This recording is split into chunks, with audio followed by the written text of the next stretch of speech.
Hey, it's Patti Scharf, CPA and co-founder of Catching Clouds, the leader in e-commerce accounting. And today we're going to start talking about how to read financial statements. I want to teach all of the budding entrepreneurs how to read financial statements and make them less scary. They really aren't as hard as you are imagining. There are only three of them. One is the balance sheet, income statement, which is also called the profit and loss statement, and the statement of cash flows. Today we're going to start with the balance sheet. So let's get started. The first thing I want to talk about is the balance sheet, why you even care about it, what it's telling you, what it's there for. So what the balance sheet is it's basically a snapshot in time of anything that you own or owe. There are really only three different types of items that are on your balance sheet. One is assets, the other is liabilities, the third one is equity. So let's start with assets. Assets are anything that you own. Anything that is cash, like cash, accounts receivable. So when you make a sale and somebody owes you money, that's an asset. Anything that you own, like furniture, equipment, computers, all that kind of thing. And one of the biggest ones for e-commerce sellers is inventory.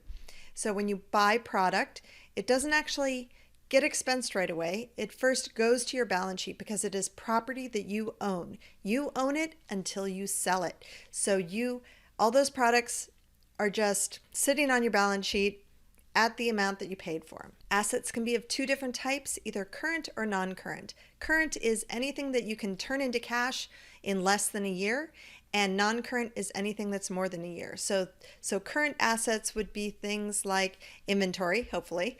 That's a current asset. Cash is already, just by definition, a current asset. Accounts receivable, you should be collecting that money within a year.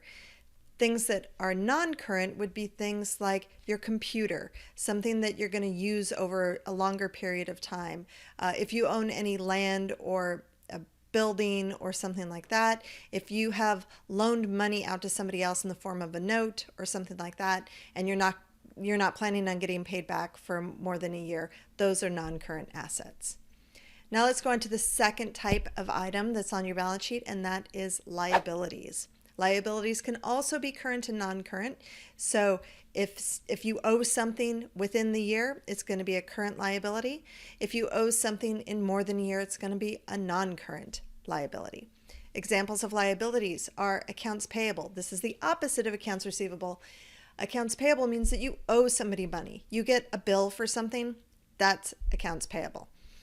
Other things are the balance that's on your credit card. So credit card liabilities, sales tax liabilities, income tax that might be due for your corporation or something like that. All of those are liabilities. The third type of item that's going to be on your balance sheet is equity. Equity is made up of anything that's basically not an asset or a liability. It's going to be any of your income or expenses throughout the year actually shows up on your balance sheet under current year earnings. So it'll take all of your income minus all of your expenses, and the net income is shown on your balance sheet. A lot of people don't know this. Something else that's shown on your balance sheet, if you take any draws out of your business or your corporation issues distributions, that sort of thing, that shows up on your balance sheet. Another thing that shows up on the equity section of your balance sheet is retained earnings. Retained earnings is the running tally of all of the equity that's occurred in prior years. So if you take a look at this, you'll see that last year you had or 2 years ago, you had earnings of $45,000. You took out $10,000 in distributions. $35,000 is what's left over. That amount becomes your retained earnings last year. So then last year you have earnings from that year of $225,000. You took out $125,000 in distributions. You already had $35,000 from the previous year.